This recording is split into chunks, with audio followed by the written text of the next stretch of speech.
최일구의 허리케인 라디오.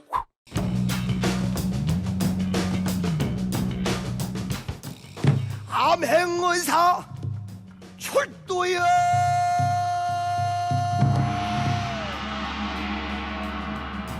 서민의 행복한 사회, 의리 웃는 사회, 먹고 사는 일이 즐거운 사회를 만들기 위해서 한 주에 한 번 암행어사 출두합니다. 기해년 민생점검 프로젝트 안진걸의 암행어사 민생갑봉이 민생경제연구소 안진걸 소장 나왔습니다. 어서 오세요. 네, 안녕하십니까. 네, 5시부터 스위스 제네바 WTO 아까 한일 방송 회담 열리는 거 아시죠? 예, 이준 열사님 얘기까지 들으면서 네. 일종의 한일전이다. 아까 예, 방송 여기 오면서 들었는데요. 들으셨군요. 너무 그 비유가 적절해가지고 그랬어요? 손뼉을 쳤습니다. 어유, 제가. 잘하셨어요. 역시 일구행딩님이시다. 아니 예. 근데 됐고요. 그 예. WTO 그 스위스 출동해야 되는 거 아니에요? 가야 되는데 정말 거기까지 갈 차비가 없어가지고요. 일단 지난주 토요일 날 일본 대사관 앞에 예. 제1차 일본 불매 및 아베 규탄 집회 직접 참여했는데요. 토요일 날, 예. 일요일 날인가 했을 때요. 그 2010년 촛불 시민혁명 때하고 분위기가 비슷하더라고요. 예. 처음 나오신 시민들, 네. 일반 시민들이 굉장히 많이 보였어요. 보통은 이제 소규모 집회 때는 주로 시민사회단체나 네. 뭐 노동자원들이 많이 오잖아요. 이번에는 안 그랬어요. 일반 시민이 예. 많이 참여해서. 그리고 이번 불매운동도 마찬가지잖아요. 네. 시민사회단체들이 주도한 게 아니에요. 촛불 시민혁명 때처럼 너나 할 것 없이 그럼요. 안 자발적인 거, 산다, 자발적. 안 판다, 안 간다. 예. 그 중에서 안 간다가 굉장히 효력이 있대요. 일본 여행 어제 안 가는 일본 매체 제 보도를 제가 보니까요. 실제 일본 지역사회에 타격이 되고 있어가지고 그분들이 이제 일본 정부에 항의하는 그런 상황으로도 연결될 조짐이 보이고 있다. 그 이렇게 일본 대사관 분석됩니다. 앞에 시위 이번 주말에도 있습니까? 이번 주에 2차 집회가 아주 크게 있을 몇 시에 예정입니다. 몇 일본 며칠 대사관 날이에요? 앞에도 지금 공지가 되어 있고요. 광화문 세종대왕 동상 앞으로도 공지가 되어 있습니다. 몇 시에 저녁 때요? 6시부터요. 오. 많이 모이실 것 같아요. 일본 대사관 예, 앞하고 예, 예. 광화문에. 예, 시민들의 분위기가 심상치 않더라고요. 네. 예. 알겠어요. 자, 오늘은 어디 출두하셨어요? 예. 지난주 이제 토요일 날도 갔다 왔고 사실은 이건 일본 불매운동 때문에 제가 준비한 건 아니에요. 예. 민중당의 김종훈 의원이라는 분도 자료를 원래 이것 때문에 낸 건 아닌데 이게 지금 화제가 되고 있어요. 아, 그래요? 일본계 대부업체. 일본 예. 대부업체 현장입니까? 예. 그렇죠.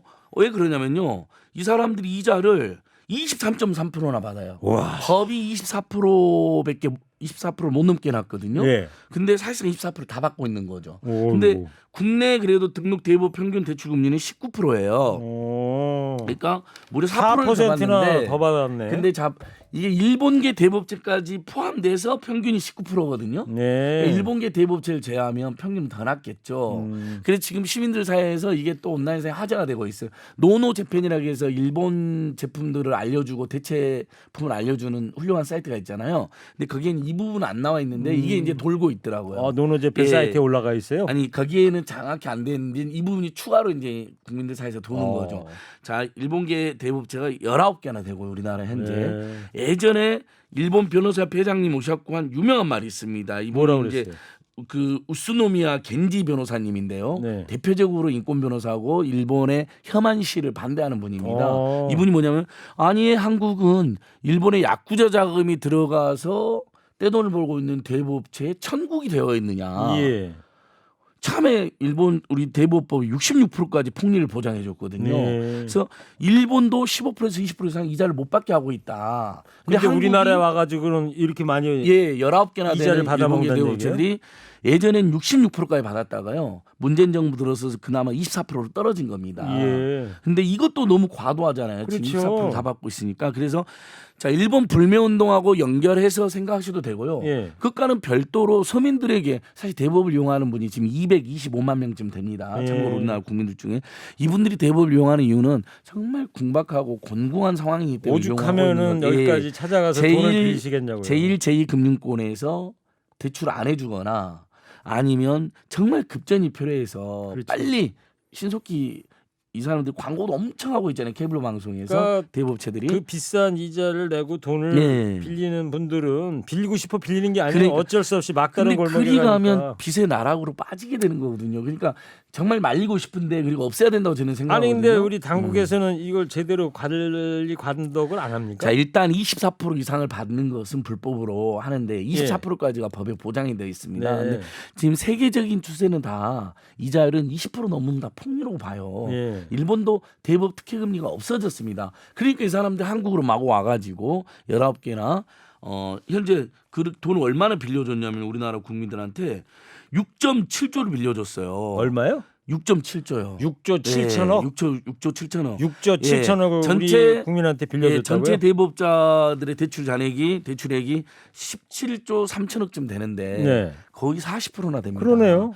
실제로 그러면 예전에 대법업체들의 상위 10개사가요. 다 예전에 아프로 파이낸셜 대부, 사나 대부, 미즈사랑 대부, 리드코프, 온캐식 내부가 다 일본계 대부업체들입니다. 예. 그러니까 정말 야쿠자 다음까지 들어갔다는 지적을 받고 있는 일본의 대부 업체들이 한국에 와가지고 우리 서민들의 궁박한 처지를 악용해가지고 폭리를 차고 있다. 영업이익이요 1,000억에서 4천억까지 회사마다 이렇게 달하고 있습니다.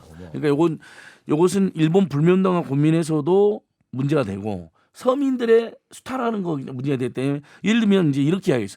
안 빌리면 제일 좋겠지만 업소서 빌려야 된다면 예. 차라리 국내계 대부업체에 더 저렴한 금리를 찾아가시라. 그러니까 정리하면은 여기 지금 말씀하신 일본 대법계가 몇 군데라고요? 19개요. 19개는 24%까지 받고 예, 그 평균 이자를, 금리가요. 아주 많이 이유를 받고 있어요. 예. 우리 국내 업체는 그나마 19% 받는다 이거예요? 저기 일본계 대법까지 포함해갖고 19%니까 네. 그 일본계 대법체를 빼면 네. 더 평균이 줄어들겠죠. 그러면 예. 민생갑부님께서 듣고 계신 청취자분들한테 이 대부업체를 이용할 수밖에 없는 분들을 대상으로 한번 다시 정리를 해주세요. 자, 안내를 이렇게 해주세요. 호소드리고 싶어요. 정말 궁박한 상황이기 때문에 어쩔 수 없이 찾아가셨을 텐데 24%나 되는 폭리를 당하실 필요가 없다. 조금만 발표를 하면 국내 대부업체들은 금리가 예를 들면 대부업체 금리가 지금 15%에서 20%인 대부업체가 많이 있다. 차라리 우리가 예를 들면 예금할 때나 적금할 때 돈 빌릴 때 우리 이자를 엄청 민감하잖아요. 네. 막 발품 팔아서 0.1%라도 더 주는데 적금하거나 그렇죠. 0.1%라도 할인해 주는데 대출 받지 않습니까? 네. 우리 국민들. 근데 굳이 일본계 대부업체한테 이렇게 정말 피땀을 뺏길 수탈당할 필요가 없다는 말씀드리고 네. 그다음에 최근에 정부와 지자체 그다음에 시민사회단체 협동조합에서 공적 대부를 해주는 프로그램 많이 늘어났습니다. 그러니까 궁박한 때 대부업체로 바로 가지 마시고 예를 들면 서울시만 해도 네. 서울금융복지상담센터라는 게 있어요. 어디 있어요? 이게 서울시 본청에 산하에 있어요. 예, 네. 서울시 산하에 있는데 서울금융복지상담센터로 전화를 하시면 상담을 해주는데요. 이게 뭐 하는 곳이냐면 예를 들면 과중채무자가 있는 분들에게는 그걸 어떻게 하면 줄여줄지도 상담해주고 네. 그다음에 이렇게 본인이 지금 급전이 필요해요. 그러면 예를 들면 그게 이분이 만약에 복지지원 대상자한테 복지지원을 연결해주고 그게 아니면 저렴한 상대적으로 대법체도 훨씬 저렴하게 돈을 빌릴 수 있는 데를 안내를 해드려요. 무슨 기관이라고요? 서울금융복지상담센터. 서울 꼭 알아두십시오. 복지상담센터. 그다음에 정부에는 서민금융진흥원. 서민금융진흥원. 저기 시청 옆에 프레스센터에 있거든요. 네. 정부 기관으로는 서민금융진흥원. 그다음에 서울시에는 서울금융복지상담센터. 네. 경기도에도 있어요. 경기도 금융복지상담센터. 경기도 예, 금융상담센터. 금융복지상. 이제 이런 곳에 가면 과중채무를 줄여주는 방법들 안내해주고 급전 필요하면 그래도 어디선가 조금 더 저렴하게 빌릴 수 있는데도 안내를 해주시니까 이쪽으로 많이들 가셔야 된다. 네. 그냥 일본계 대법체 가서 24%까지 되는 엄청난 폭리를 당할 이유가 없다. 네. 그게 일본에서 그게 문제가 돼가지고 그 폐지가 된 거거든요. 그래서 그 영화 예전에 화차라는 영화 있었잖아요. 화차. 네, 네. 우리 변영주 감독님 만든 영화, 그다음 영화 피에타도 있었잖아요. 네. 그 영화들이 다 이제 사채나 대부업체에 쫓기는 예. 그런 이야기들이잖아요. 맞아요. 그러니까 그렇게 쫓기실 필요가 없다. 그리고 예. 정부나 지자체도 호소드리는데 대부업체로 안 가시게 저렴하게 빌려주자 네. 이런 거고요. 저는 이제 한국의 제2금융권에도 이렇게 호소드리고 싶어요.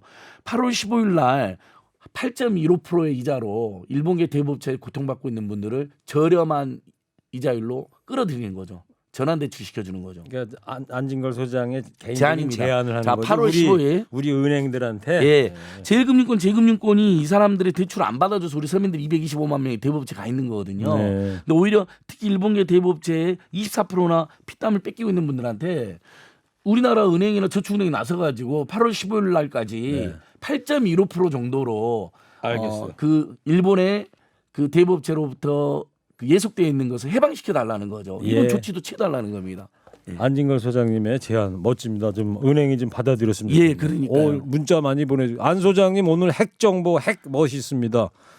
일본 대부업체 공개해 주세요. 그래야 참고해서 안 갈 것 같습니다. 네. 앞으로 파이낸셜 대부, 사나 대부, 미즈스랑 대부, 리드코, 본코, 켄시 대부가 대표적으로 그 일본계 대부업체들입니다. 예. 러시안 캐시도 있잖아요. 알겠습니다. 예, 안진걸 소장님 오늘 감사합니다. 예, 고맙습니다.